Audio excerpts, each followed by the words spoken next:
since I've been gone making my first show, Greater Creators, I am now trying to play a little bit of catch up. I didn't have time to talk about some of the movies that I really wanted to talk to you about, so I kind of wanted to mention them today. And I've also been playing catch up with watching Legion. Legion just aired pretty recently on FX, and it is the new X-Men television show. First X-Men television live-action show, to my knowledge, that I can think of. It's all about this character, David Haller, who's known as Legion in the comics. That is his mutant code name. And you may or may not know that he is the son of Professor Charles Xavier.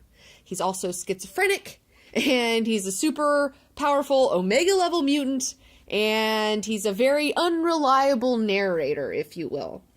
Now, when I first heard that FX was doing a Legion show, I was like, oh, God, Legion, because, like, quite honestly, I gotta be really real with you guys. I am not the biggest fan of that character in the comic books. Like, I kind of think he's annoying. Every time he pops up, he pisses me off. He always brings trouble wherever he goes. Like, it's just like, he's just nothing but trouble, you know? He's nothing but trouble. So I was like, oh, that fucking character? But I heard that Noah Hawley, the show creator of Fargo, he is a part of this, so I was like, okay, I haven't seen Fargo, but everyone says it's amazing, so maybe it'll be good.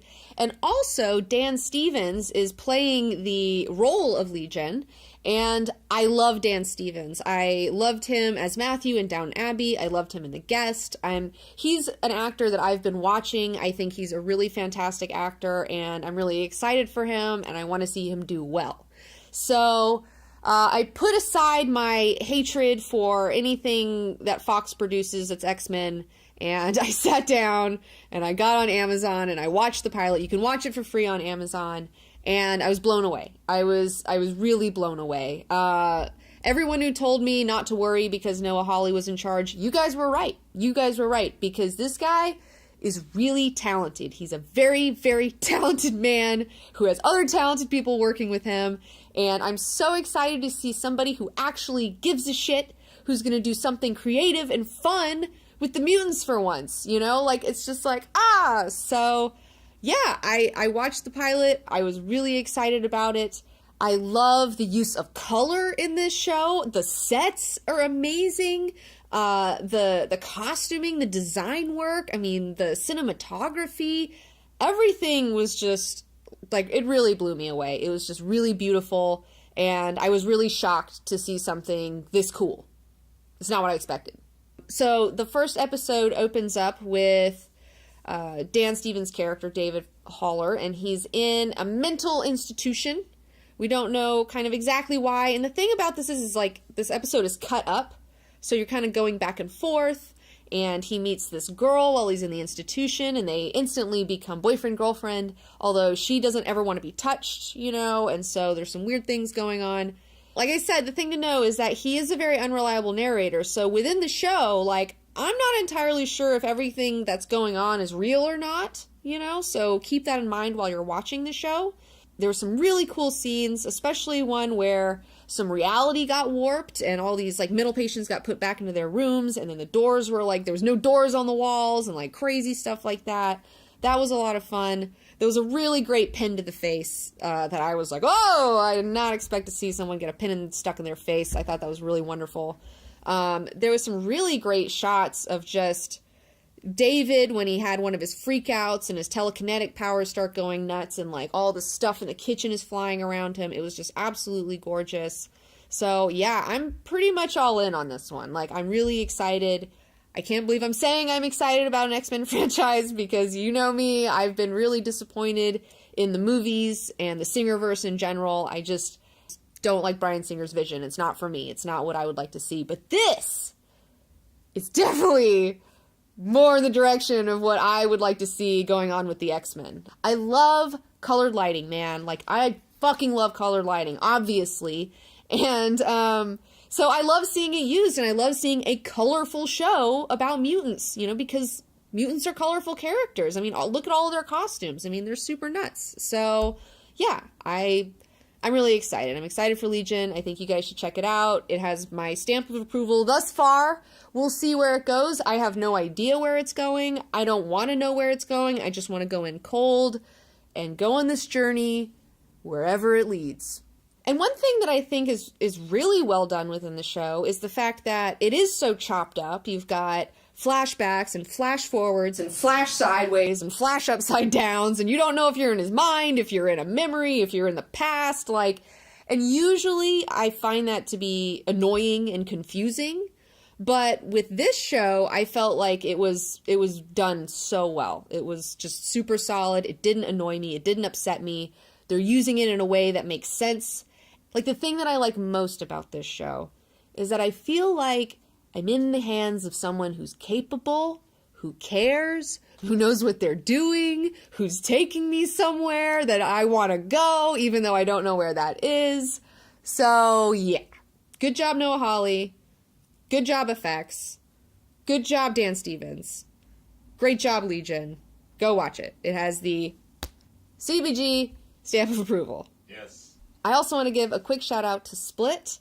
I really enjoyed Split a lot. I'm a fan of M. Night Shyamalan. I think that he's pretty great. I don't think all of his movies are amazing, but I think that he's a wonderful storyteller, and I'm glad to see him back. And I was hoping that this movie was going to be like his comeback movie, and I totally feel like it is, you know? Like, I'm totally excited for him. I think M. Night's back, baby! I'm really excited. James McAvoy plays the main character in this, and he has multiple personalities. And oh my god, like, I have a crush on James McAvoy now, because I didn't realize like how talented he is as an actor. I mean, this role for him shows how diverse he is, and it's amazing. Like, I was just like, wow, and like, wow, McAvoy, like, you're the best. Like, I knew you're all right, but like, I'm gonna be watching you from now on, James McAvoy. And yeah, I'm not gonna talk about what the big ending is and stuff like that, but I loved the fucking ending. I'm really excited for the idea of Unbreakable 2. I'm excited for the idea of Split 2. So yeah, I'm all in. Go see Split. I can't wait. Good for you, M. Night. Fucking rock on, dude. M. Night's back, baby. He's back. He's back. I love a good comeback story, you know, and I think that he's kind of been unfairly punished. And, you know, honestly, I recently watched After Earth on YouTube for free because, like, that's how much that movie sucked. Like, everyone hates that movie so much that nobody even cares that it's on YouTube. Like, even the studio doesn't care that it's on YouTube. And I watched it, and I was like, this isn't that bad of a film. Like, it has 11% on Rotten Tomatoes. I feel like that's really unfair. I think that the only reason it has that rating is because people have some M. Night hate going on. And also because nepotism, all right? It is a Jaden Smith vehicle. People do not like nepotism or Jaden Smith. And this movie was unfairly reviewed. So, yeah, actually, I would honestly say, like, if you just want to, like, watch a chill-ass movie that has some really cool design stuff in it, that's just, like, has a beginning and a middle and an end and is totally watchable, I say check out After Earth. It was not as bad as I thought it was going to be. It's not a great movie, but it's a watchable sci-fi movie. And I liked all the flap technologies, so I can say that.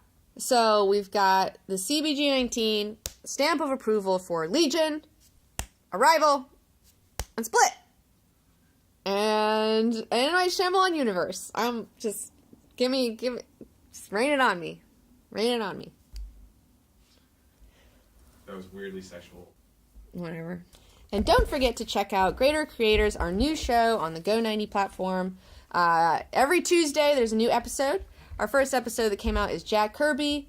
We got Frank Frazetta, and Mobius is out. So, yeah, if you want to learn more about Jean Girard, one of the best illustrators of all time, worked a lot with Jodorowsky, then, yeah, definitely check that out. And also, I would like to thank some of my super patrons, Pierre Jerome, Tommy Z, Natalie England, all those guys. You guys are great. Thank you so much for your support. And, yeah, don't forget to like this video and subscribe to my channel and follow me on Instagram and Twitter and whatever else you want to do, whatever. All right, go see some movies and shows.